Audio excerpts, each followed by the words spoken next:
been so stuck in my head that I forget just about everything my therapist said. Maybe I'm self-helpless. Hey everyone, welcome to Self-Helpless, where science, spirituality, and sustainability are brunch buddies. I'm Delanie Fischer, and details about today's topic can be found in the episode description. Returning listeners, if an episode of Self-Helpless has supported you in some way, a quick 5-star rating or review, if you haven't left one already, honestly keeps this indie podcast alive amidst the big old budget behemoths out there. So thank you for feeding the algorithm a little treat for me. Ad-free episodes are now on Patreon at patreon.com/selfhelpless, and info about some free goodies will be shared in the outro. Okay, it's podcast time. Could we just start off with some basics? Like, what is IBD, Crohn's, colitis, IBS? Like, any distinctions or similarities that you want to share? IBD equals IDK. That's a great way to put it, yes. Because if the doctor came in and said, you've got chronic inflammation in the bowel, it stands for inflammatory bowel disease. You've got chronic inflammatory bowel disease. We don't know what causes it. We don't know the root cause. We don't know. It's the same thing. We say, well, look, we got steroids, immunosuppressants, surgery, and biologics and immunomodulators. Do you want any? If they just said, you've got chronic inflammation, we don't know what causes it, do you want any of these emergency care medicines that can be life-saving to support you in this process while we figure it out?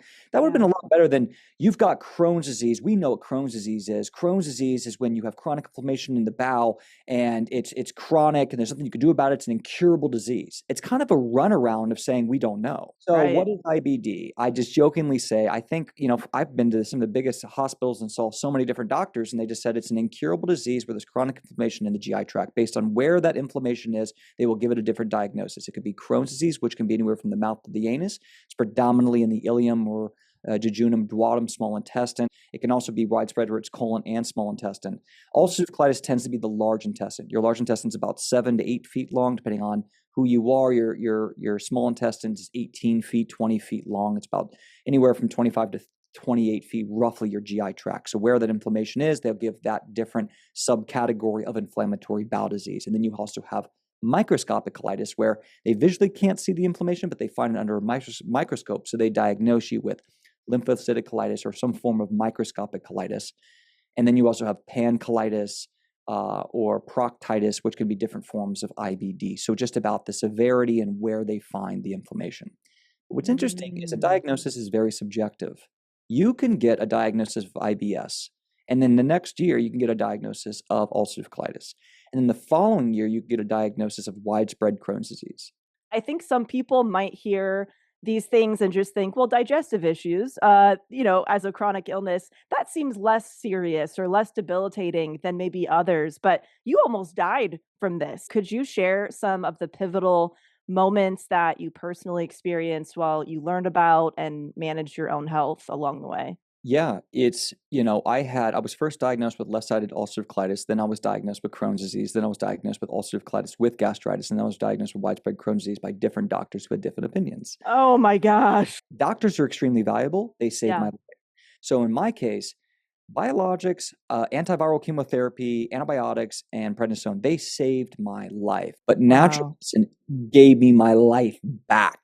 I got re-empowered. I was able to restore my vitality. I was able to start to believe in that my life could prosper. And so I really think it's a marriage. But in my case, I was diagnosed with this and it got progressively worse. No one in my family had IBD. No one in my family had chronic disease. We were a healthy family. I was raised in Virginia, and we know, I think a lot of us have heard, if you haven't, the big thing that happened in 1989 where the United States started to spray all of our food with glyphosate, and we started to see a mass increase in kind of the CAFO systems, the confined animal feeding operations. So the food quality took a major hit starting in 1989, and we see links of autoimmune disease with when we started polluting our food with man-made chemicals and known antibiotics and cancer-causing chemicals like glyphosate found in Roundup, which we spray all our food with to make sure we can mass produce this food and feed 330 million people a year. And we do so in a way that can injure our gut, and it's been proven to.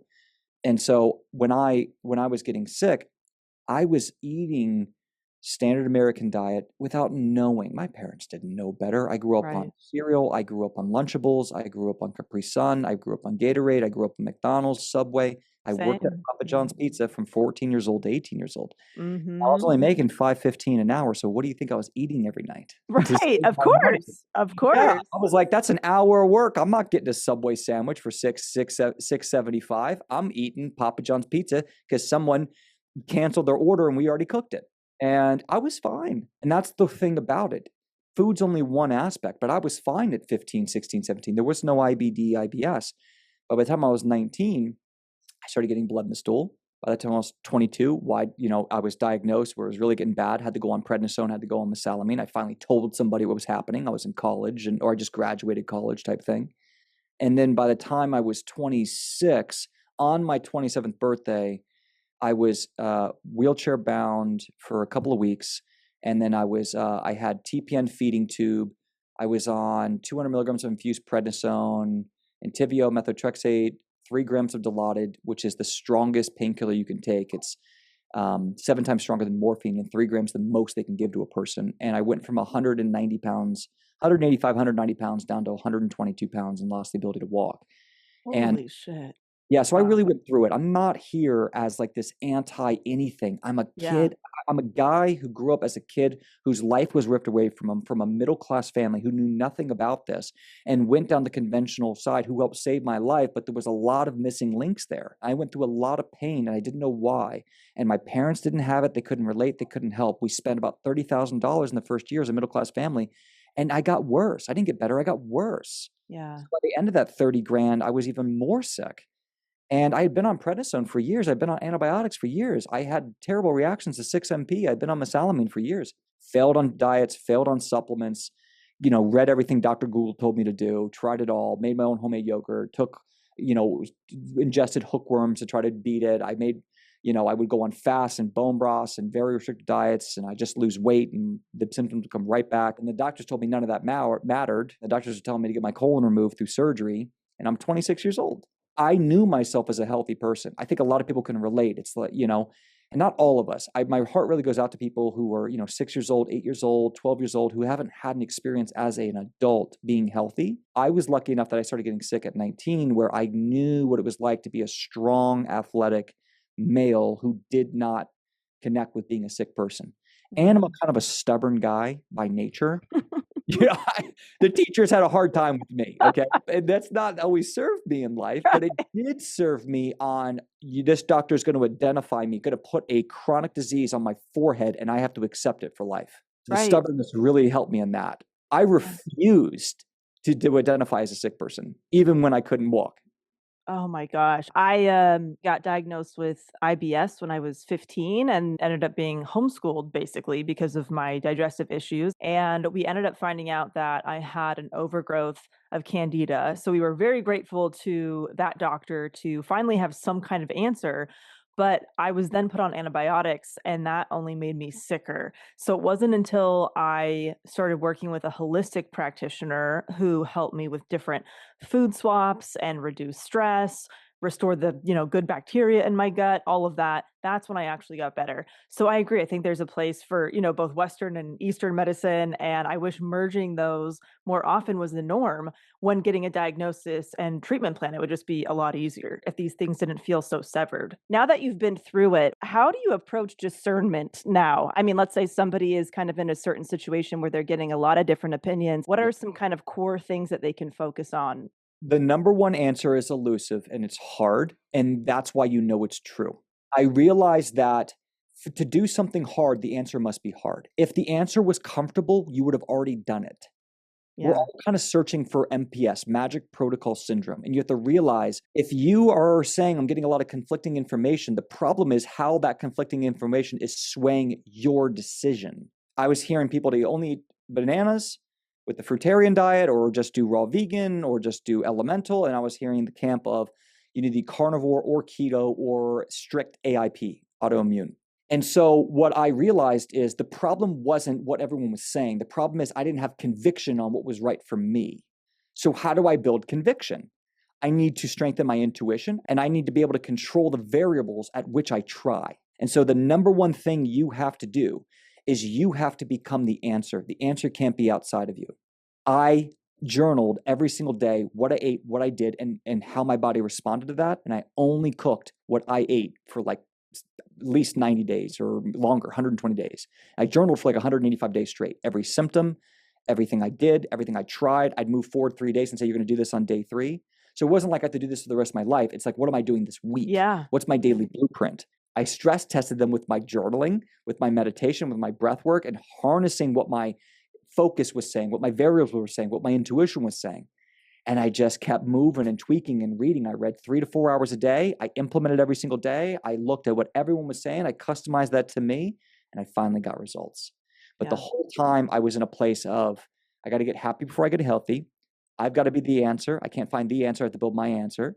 I've got to be willing to look at what anyone says matters, and I've got to be willing to test it. And I had a curriculum of when I was willing to test things. So my number one rule of when I tested something that was a little bit woo-woo or a little crazy or a little bit like, I don't know about this, was I had to ask myself this question. Can this therapy possibly hurt me? Yes or no? And the second question was, can it possibly help me? And I had to weigh the two.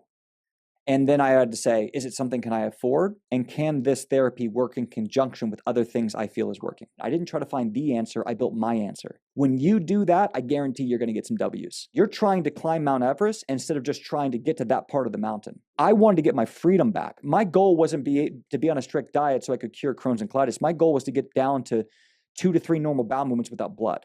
Mm-hmm. See, that's an easier mountain to climb. I'm trying to get to a point where I don't have to go to an ER room. I'm trying to get to a point where I can actually walk and not have to worry about where the bathroom is. People look at the mountain, they get overwhelmed. All of a sudden, I started realizing I could celebrate and teach my nervous system to go into a place of parasympathetic, to a state of joy by being able to celebrate that my blood was 30% down. Because when I journaled, I could feel it in my body. It's down. It's a 5 out of 10. Mom calls up, friend calls up. Thank you so much. Guess what? My blood's 50% gone. Not the blood's still here. Not I'm never going to be able to get rid of this. It's already down 50%. If I can get it down 50%, can I get it down 80%? You've got to build the conviction, the belief, and the intuition in your body. There are 3 currencies in this world. There is an energy currency, there's a time currency, and there's a money currency. The things that are going to heal you is time and energy. You use your money to enforce your time and energy. And the 2 things I just told you are completely free. The mindset piece and the belief. I mean, I think we're learning more and more that belief pretty much dictates a lot. And I remember at my sickest, I developed this anxiety that if I would go into certain environments, I was nervous about, having to use the bathroom in front of people and being embarrassed, right? So I'd go into a classroom with this really heightened anxiety, and it almost created that exact situation where I had to run to the bathroom and I felt embarrassed. So what is the relationship, do you think, with belief and mindset, the belief that you can get better, or the belief that something, shitty will happen? Belief is not something that is chosen, it's earned. You can't listen to this podcast and go, okay, Dane, I'm going to start believing. No, you're going to start having faith. There's difference in those words. You have to start with faith. Belief is elusive. You need evidence towards it. So go get your evidence. You need to be Sherlock Holmes. I think a lot of us listening right now are going, I want to believe. Just tell me what to do. What's it going to take? That was my energy, like nails on a chalkboard. What is this going to take? God, I've tried everything. I've spent all my money. You need hard work, conviction, consistency, and a strong intuitive nature. You can build your intuition. Until your intuition's built, you're not going to have belief. See, I can look at a plate of food and intuitively know if it's going to make me sick. Absolutely. I believe now that I can heal a hell of a lot more than I used to think I did. I thought things were kind of predestined, or, when doctors tell you we don't know what's going on, there's nothing we can do. You start to believe that. You started to prove it because you got a stronger intuition. You understood the variables. You tried left, you tried right, you tried this. Yeah. You started to understand how your body responded to the context of food. Oh, yeah. And then you got a strong intuition about it. And over time, it continued to build your faith the longer you did well with it. It gets me excited that I have more control than I ever thought I did, right? So I even tried something recently that I've had terrible menstrual cramps my whole life. Mm-hmm. And I started eating just more fresh fruits and vegetables and nuts and seeds leading up to that time of the month. Mm-hmm. And not only did it reduce my cramps, it completely eradicated them. And I have been dealing with this 2 decades. Yeah. And even that I'm still learning as a 35-year-old. Wow, there's even more to go. Like there's more that I don't know. And it gets exciting and maybe a little addictive, but I think it's a good addiction. What Yeah. else is out there, that I could do? Well, I think we all can agree it's a good addiction to know that there's more to know. It's not what we think we know. It's what we experience.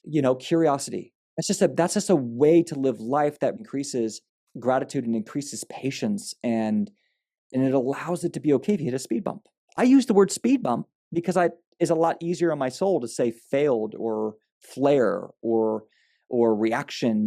I just had a speed bump.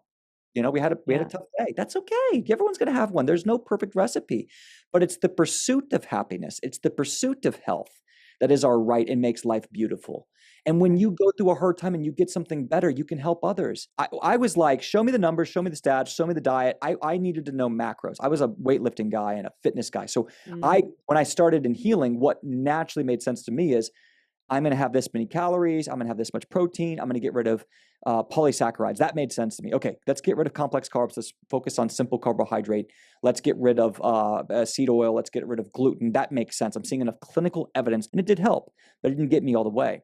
Then I had a naturopath professor who I worked under, and he was really big on meditation, breath work, and healing with the mind and spirit. And I was just like, this is woo-woo. I don't know what to do with this. What do I can't measure this. And so I did the stress test. Can it hurt me? No. Could breath work or meditation or prayer have any downside?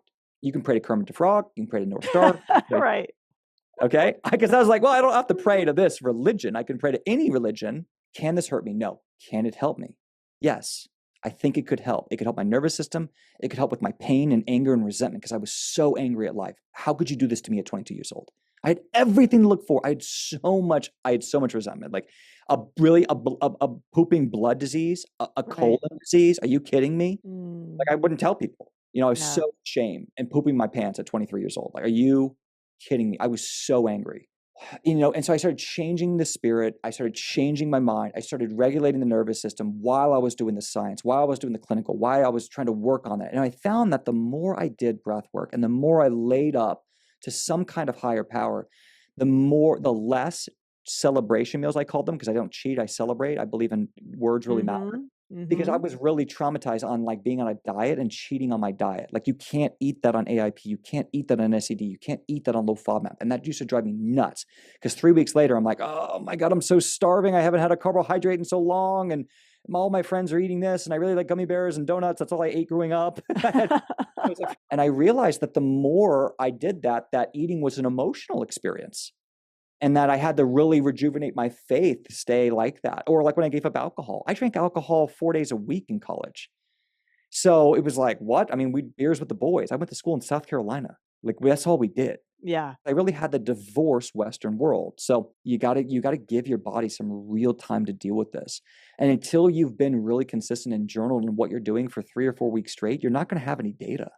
I was so addicted to gluten that I would have to go to the store and buy combos and chocolate donuts and Cheez-Its, and I would chew them up and spit them out in my trash can just to be able to sleep. No joke. I was that addicted. Prayer, meditation, long walks, sunlight, grounding, reading a book on the science of healing. There's like this spiritual trauma and this spiritual intensity you have to go through. You have to go through it with your friends and your social life and your Friday nights and your dating and your family, because the family eats this way. There's a lot of divorce that has to happen in deciding that my health matters more than the fakeness of this culture. And it's not that anyone's fake. It's what we've been told as an umbrella, that it's normal to eat Doritos and Oreos. Because every time I went out with my friends, it was beers with the boys. So I had to poison myself to have fun with my friends. I had to poison myself to pick a restaurant with my buddies. And that, when I don't need to drink beer to be masculine. Yes. I don't need to have 5,000 calories a day to be strong. Right. And then it was like, I just reverse engineered it. And I'm just talking about me as a young man. I can be bigger than you, stronger than you, faster than you, healthier than you, better skin than you, better energy than you. I don't need coffee. I don't need alcohol. I don't need McDonald's. I don't need fake bread. I don't need fake food. I don't need any of this. That's actually not masculine. That's crippling. And it's crippling my masculinity. I can have a Papa John's pizza if I want. I choose not to. My gut is strong enough to do that. I can have beer if I want. I choose not to. If I have a lot of it, my body will react, but I can go out and have a night and do that. I don't want anything that holds back my life. getting rid of fake food and getting rid of fake stuff and fake energy. Your best life and healing disease, the exact same thing, in my opinion. I appreciate you sharing all that because, it's so interesting about being chronically ill or having a health condition is you do have to at some point just surrender, and it forces you to be open-minded. Because I know for me, I was just so desperate to feel better. And I think a natural outcome of that is you let in new information, you try new things. It is the weirdest lesson in becoming open-minded. And I think that's what you described when you were willing to listen to everybody and kind of craft your own plan. And I would love to talk about maybe environmental toxins, because you had mentioned that, what the food is sprayed with and all of that. Let's say somebody has, their sleep is on point, diet, movement, community. They love their day to day. They've reduced their stress levels. They've done the kind of the holistic things or lifestyle changes. I know that's what healed me is the lifestyle changes. But let's say they've done all that and they're still feeling off. What kind of maybe environmental things could people start looking into? Like, is it mold or a parasite or, something like that we might be missing? If you're trying to figure out what to gift your loved ones and you want to get them something that they're going to love, but also will use pretty much every day, you have to check out Cozy Earth. These are such practical, thoughtful, high quality gifts that can be enjoyed every day, all year round. I have their bamboo stretch knit pajama set. It is the softest thing that's ever touched my body. They have this bubble blanket. It's got a nice weight to it, but it's not too heavy. And then Cam really likes that it keeps us warm when we're using it, cuddling on the couch and stuff, but it doesn't get too hot. So it's a really nice happy medium. It has become such a hit in our house. It's just something that people immediately notice when they walk into our living room and they want to touch it and try it out. So absolutely makes such a great gift. Black Friday has come early at Cozy Earth. Right now, you can stack my code HELPLESS on top of their site-wide sale, giving you up to 40% off in savings. These deals will not last, so start your holiday shopping today. I personally like to get my shopping done early. And if you get a post-purchase survey, be sure to mention that you heard about Cozy Earth on Self-Helpless. Wrap the ones you love in luxury with Cozy Earth. I think the best thing I can give you guys right now is there's 3 things you've got to fix. You've got to fix pathogens in your body, you've got to fix toxins in your body, and you've got to fix your nervous system. Okay, it's like just a really umbrella statement. There's a lot to unpack there. Yeah. Pathogens that we can look at that are shown to be linked to autoimmune disease or disease in general are going to be parasites, candida, mold, virus, bacteria are the main ones. Okay, and so bacteria can be there's subgroups there, right? There's subgroups all through all that. But example, bacteria could be H. pylori or Campylobacter, and parasite Blastocystis hominis, Cyclospora, or viruses like Epstein-Barr virus, cytomegalovirus, echovirus, herpes simplex virus. I think is more than a cold sore. It actually can, I think, affect the immune system. And then Candida albicans. So Candida is naturally grown in your body, in your colon, but when it becomes overgrown, that's called candidiasis, and that causes SIFO, small intestine fungal overgrowth, and it causes systemic problems. You'll get that white tongue. And so we can hacks and ways to treat all these things. And then, mold is a systemic problem because we live in these airtight, homes where mold can grow. Back in the day, they had open windows and we had open fields, and we didn't have water piping throughout our house covered by medium density fiber, fake wood, and drywall. That was mold starter. And then mold's been mutating because of the antifungals we use. So that's also a problem. Mold is definitely more and more of a problem than it used to be. And so, those are the pathogens. And then toxins are usually things found in air, food, and water that are man-made. So a really good book to read on that is The Toxin Solution by Dr. Joseph Pizzarno, Pizzarno, Pizzarno. Just type in The Toxin Solution on Amazon, get it, read it. There's a lot of good books on all this stuff. But a good book on mold is like Toxic by Neil Nathan, TOXIC, Toxic. Neil Nathan's a really good one on mold. He talks about binders and different types of mycotoxins and some good stuff. The first 3 chapters, I think, are really good to be reading, but those are really good ones.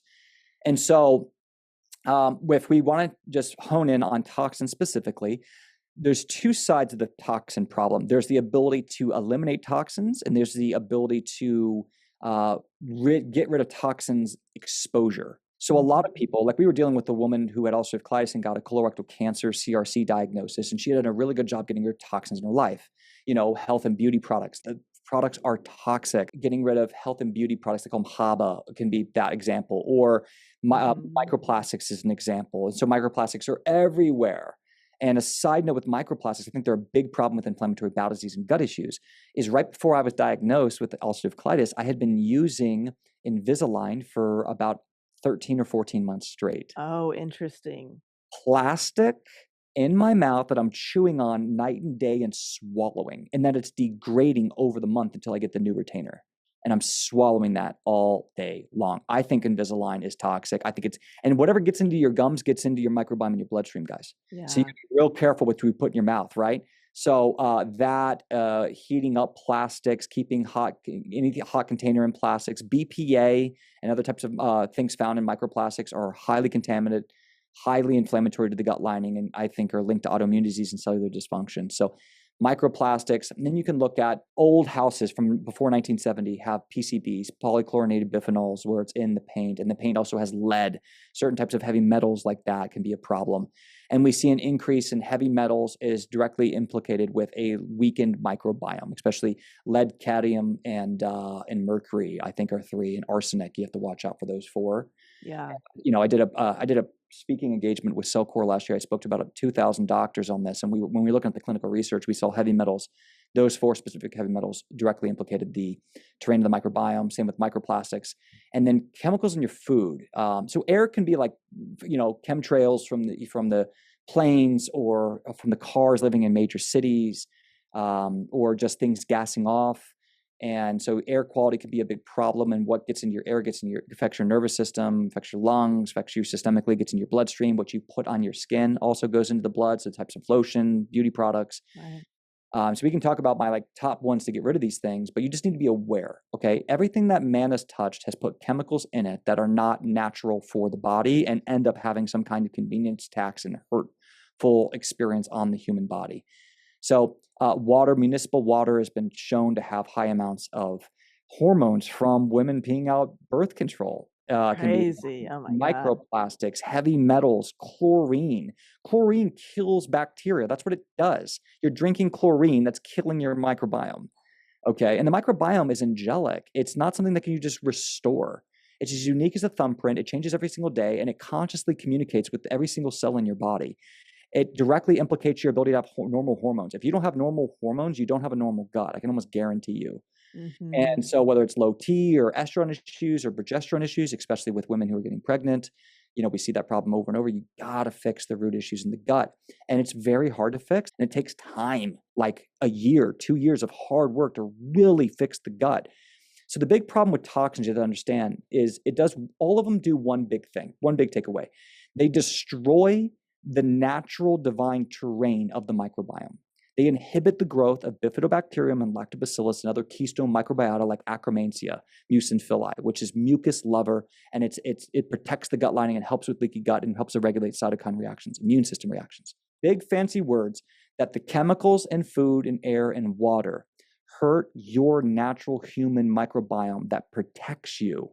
And as it hurts it, you can't just restore it by restrictive eating or just taking a probiotic. It's a lot of hard work. And so everything in our food has these chemicals. So things like in Jif, if you're eating Skippy peanut butter, for example, Jif yogurt, or you're having conventional ice cream, they use what's called emulsifiers. And emulsifiers allow it all to stick together.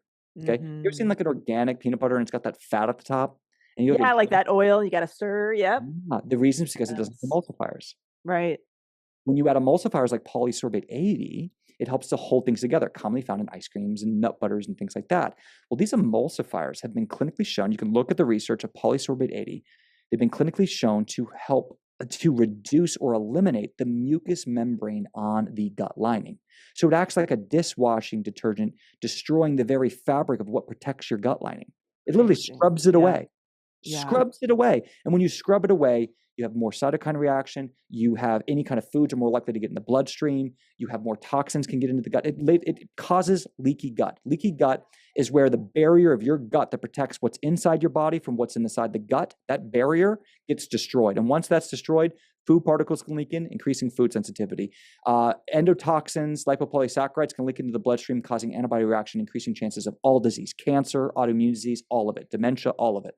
It increases It increases likelihood of overwhelmed liver issues. This is why 30% of people diagnosed with IBD end up with liver disease, because the constant attack of LPS and endotoxins into the bloodstream that the liver has to deal with, and it gets overwhelmed. The liver can't detoxify them. The liver cannot handle them. It was never meant to deal with glyphosate. It was never meant to deal with microplastics. It was never meant to deal with polysorbate 80 and other emulsifiers and polychlorinated biphenyls and forever chemicals like PFAs and voluntary organic compounds from your perfumes and your smoky agents in your house. This all goes in your body, and your liver, your lymphatic system has to deal with them. So toxins, we have to empower our body to drain them. That's why biohacking, that's why functional medicine is on the move. Vitamin C and B complex and electrolytes to hydrate the cell so we can move toxins out of the cell. Mycotoxins go intracellular. Microplastics go intracellular, and they destroy the fabric of your very cell. They destroy the very fabric of your mitochondria energy. You've got POTS, you've got Hashimoto's, you've got autoimmune, you have a mitochondria problem. The mitochondria is the powerhouse of the cell. It's how the body builds energy, protects itself, rebuilds itself, how the immune system works. It's all part of that cellular energy. And so you've got to fix the cell, right? So there's systemic problems, there's gut issues. But the number one thing is you fix the gut and everything else tends to get better. That's the number one. Okay, you got to fix the gut. You got to stop. You got to eliminate toxins in your life, and then you got to support your body to detoxify. And you have 5 main ways the body detoxifies. It's the liver, kidneys, lymphatic system, how you poop and sweat. Dane, I never sweat. I go, then you never detox. Oh, Dane, I don't poop for 2 or 3 days at a time. Then you are backed up with toxins, 100%. And I think it's directly implicated with bipolar thoughts, anxiety, depression, sleepless nights, hormone issues, skin reactions, all of it. I mean, I could run a Neutrogena commercial on how many people have helped with their skin by just clearing out their liver and gut. That's exactly what happened to me too. I didn't even know that. Yeah. Oh, I reversed acne. I mean, I started getting acne when I was 10 years old. I'm in remission for Hashimoto's thyroiditis. I mean, even things that I had never thought about before. Like I haven't had food poisoning in almost 10 years. And I never thought to ask myself, maybe food isn't supposed to make me sick. We all clap for Delanie. I used to have immediate bloat when I ate. I would become so bloated within, a couple minutes. I would look 4 months pregnant. That was just a normal thing for me. That's gone. All I've done is pretty much swapped animal products for plant products that look and taste like what I used to eat. And the results have been huge. I have not felt deprived. I haven't felt like I'm, restricting myself. A big thing that I struggled with in the beginning was I remember watching that documentary Stink on Netflix. I don't know if you ever saw that, right? That opened my eyes to, oh my gosh, what is in everything that I use? I was looking at my toothpaste differently, menstrual products differently, clothing. Like I was looking at the chemicals and everything. And I stressed myself out so much, right? There seems to be no such thing as perfection. That's not real. And so I remember thinking, I'm probably stressing myself out, which is not good. You don't want to be hypervigilant. That messes up the nervous system. That kind of defeats the purpose of trying to live more mindfully. And so what are some, maybe a few things in our environment that we can control that might have the biggest impact? I mean, you mentioned, food, water, and air are some good places to look, right? So what are some things like, like your home environment? Did you remove candles? Do you clean your vegetables with something specific? Like, how can we start to maybe focus on the things that have the biggest result? For me, the number one thing you do today is you make a convictive statement with you, your partner, your whoever, your family, that you're going to create a healing home. It's my biggest. I almost want to build a business for it. One day when I'm ready, I'm just going to create a business called Healing Homes. Create a home that is truly restorative and it helps you become who you were meant to be. Your body is overwhelmed with toxins, creating the energy of anxiety. It's almost like, you ever seen these movies on zombies and no, my best friend's a zombie. It's like, I almost feel like that was me because I was like, this is not me. I'm not this depressed. I'm not this angry. I'm not this resentful. I'm not this lost. It's like, I want to be my quote unquote euphoric self again. So when I created my healing home, it was like, I was trying to be who I was meant to be because this toxins affect my cells and how my genetic makeup, right? Every cell turns over every 8 years in your body. So if you've been sick for 8 years, are you even you anymore? When I hear that just got me upset. That just got me like, I'm done being poisoned. So for me, I'm looking at my home. Yeah. I'm not spending as much money on a bunch of different stuff. I'm spending all my money goes into my home. And I even see a few mistakes I made. I'm like, I'm going to change that in the next house. Like vinyl flooring.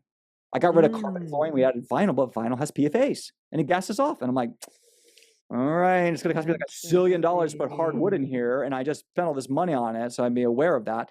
But little things like in the house, first things I would do is I'd probably get rid of EMF in the house. Number one place I'd work is my bedroom. I'd get rid of electromagnetic frequencies in my bedroom. So I'm going to make sure I don't charge anything in my bedroom, no TV in the bedroom, no blue light in the bedroom. I'm going to make sure I have blackout curtains, and I'm going to make sure I'm probably going to end up getting what's called the Perfect Power Box Heavy Duty Generation 3. It will give you a $600 tax credit. It's $1,800, and it filters the electricity in your house to reduce your electricity load by 20%. So it'll reduce your electricity cost by probably 20%, give or take. But it also eliminates magnetic fields in the house. So if there's electromagnetic fields that are not properly set up on your electrical panel that are emitting massive EMF in your bedroom, this will eliminate that. Literally knock out magnetic fields throughout your whole house. If you live in the suburbs, reduce EMF in one fell swoop. I love this company called Shielded Healing. Just ask them about the Perfect Power Box. I think that's a really good use of funds. And then get a surge protector in your office, or get these charging ports in the room. So get your room low EMF to get rid of carpets and get rid of old rugs that can hold mold. So if you have rugs that have spills and water, most likely it's got some mycotoxins and mold in there, and it can't breathe, and it's an airtight, ventilated house, and it might be affecting even your HVAC. So I do like a mold sweep, have someone come look at the HVAC, make sure you change out the filter, get the air right, and I'd probably get some air filters. I'd either get like a Jasper or an Air Doctor, or I get at least some kind of HEPA compliant, good HEPA filter that's cost effective in the house, and I'd put them in my main rooms. And then the next thing I do is I'd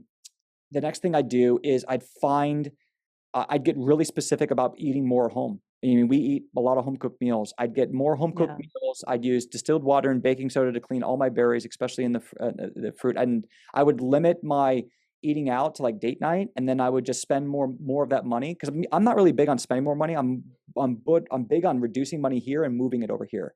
So I'd eliminate alcohol, and I'd spend in any kind of dumb money, and I'd put it into just like cleaner food. I'd get berries, I get frozen fruits. I get a lot of good nutrients for like an elemental shake. Like I have whole food shakes that I blend together every day, and I put like sprouted nuts, broccoli sprouts, which have way more sulforaphane that is a binding agent and anti-cancer than broccoli. So broccoli sprouts, I think, is actually a hidden gem. Oh, so yeah, black cumin seed, extra virgin olive oil, avocado. Then I get high polyphenols like cranberries, raspberries, blackberries, if you can handle the fiber. And if you can't yet, just fix your gut until you can. And then and I'd use really clean water, like a triple filtered water system with a carbon filter. I also like a next layer, so get the food right. The next layer is I get like a whole house reverse osmosis system. I just installed that like 2 months ago. So now the water in my shower is drinkable. My hose is drinkable. And I got an ozonated hot tub, and I put RO water in it. And I only need a tiniest bit of chlorine to make it work. I just put a dash of chlorine here and there. I keep it at the lowest level I can. And that's like next level stuff. Like I've been on this for 12 years, guys, right. And so those are little things that like, I got to get the water clean in the house. I got to get the food clean in the house. I got to get the air clean in the house. The biggest problem with air quality is usually mycotoxins and mold. And then you could have other viruses and other kind of chemicals and gas off stuff. So I'm going to get rid of things that gas off heavily. Like I'm going to get certain furniture that doesn't gas off. And then I'm going to really focus on making the room something that can really support my circadian rhythm. So I'm going to do blackout curtains. I'm going to get it to like 69 to 71 degrees. I'm going to get organic cotton sheets. Bedding. You got to get good sleep, and you got to make sure that your body can properly engage the parasympathetic at night so you can properly heal. A high level air doctor, like they've got a new AD 4000 coming out, and the AD 5500, which I think is the best, or the Jasper, which is a little bit more expensive, but it is really nice and really well made, and it's not made of plastic. Start doing things that help reduce mold, increase air, and clean up the food. And then, you want to make sure that you're limiting, certain exposures in your house to things like blue light, stress, things that, take you out of a parasympathetic state. The body will heal and given a chance. And one girl said, Dane, why is it every time I come off wild of oregano, my symptoms come back? And when I stay on wild of oregano, I'm symptom free. And the answer is because wild of oregano is a broad spectrum antipathogen that can help suppress bacteria, candida, and other things causing dysbiosis. Dysbiosis is the overgrowth of certain pathogens. The reason is because every time she comes off that, her microbiome cannot keep itself in balance. And so proliferating gram-negative inflammatory bacteria starts to take over the moment she comes off of that. It's one of the biggest problems with people with IBS and IBD. Your body cannot keep itself in equilibrium. Right. And I appreciate that you said that this has been like a 12-year process for you, right? Like, I mean, a Yes. little bit at a Yes. time, because some Over people a might decade. say, oh gosh, I don't know where to start. But you've been doing this for well over a decade, and you just start with, okay, some of the basics, and you just keep going one by one. These things that have been normalized for us, alcohol, caffeine, the things that have been even normalized daily for us. Is there anything else along those lines that we're so, born into and indoctrinated into, that we're not looking at it the way that we need to? The best answer I can give you that's a takeaway is don't try to eliminate, try to substitute. Yes. No, because Yes. when you say, I can't have this anymore, this is such a mountain to climb. It's way easier to say, how can I get what I want without the negative effects of this? So Right. for caffeine as an example, when I needed caffeine, it's like, well, how can I dilute what caffeine's doing to me? So if I take a cup of coffee, and let's say it's 100 milligrams of caffeine, if I go to a ceremonial grade green tea, that's more like 40 milligrams of caffeine. So I cut the dose in half, and it's very high in antioxidants, and it's very high in polyphenols that strengthen the gut lining. Yeah. So that's where, like, everything doesn't have to be A to Z. You can find small subs that work. So I might say, let's just try green tea for the next month. If I'm going to get rid of caffeine total, I'm going to double down on adrenal support. I think the biggest secret people haven't realized yet, that the problem is not that they don't have energy, it's that they're having adrenal fatigue, which is creating extreme exhaustion, especially if you're up at night and you're exhausted during the day. So I use products that have different types of things that support adrenal health. So I use a product called Adrenotone by Designs for Health. And I love it because it's got like ashwagandha, rhodiola, American ginseng, and a few B vitamins that really support adrenals that regulate cortisol. And cortisol is your stress hormone that regulates the stress you're under. So it can really give you that sense of mental clarity, help reduce the brain fog, get you up and up. And I'll even use it as a pre-workout now.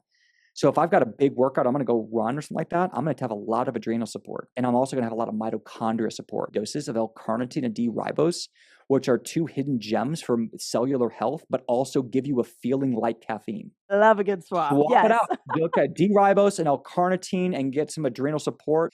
I had this woman I was working with who's like a really big, very successful entrepreneur. And when she started with me, she had severe Crohn's disease and she had 2 surgeries on a biologic. And I said, what's your number one problem? She goes, it's not even the GI issues that I can deal with that. She's like, I can't get on a stage. I can't go anywhere without literally feeling like I'm going to pass out there. I am so exhausted. And I have 3 cups of coffee a day and I can hardly do anything. I had her off caffeine in 2 weeks, and her energy went from like a 2 out of 10 to an 8 out of 10 in about 6 weeks. Wow. She DM'd me last week and said, Dane, I just got a normal colonoscopy.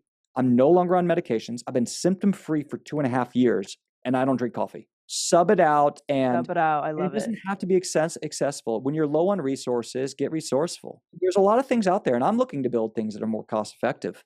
And the curriculum I'm looking for, if I'm going back and I'm hiring someone, do they have the disease that I have personally? Can they show me testimonies of helping people who've had the disease that I've had? Do they specialize in the disease that I have? And do I find a sense of trust with them? Do I feel like we have good communication back and forth? Can they hear me? I believe in lab work and making it make sense with your budget. If you're dealing with GI issues, when are we going to get a gut zoom or a GI map or a Genova? When are we going to get a total tox burden test by Vibrant America? When are we going to get an organic acid test?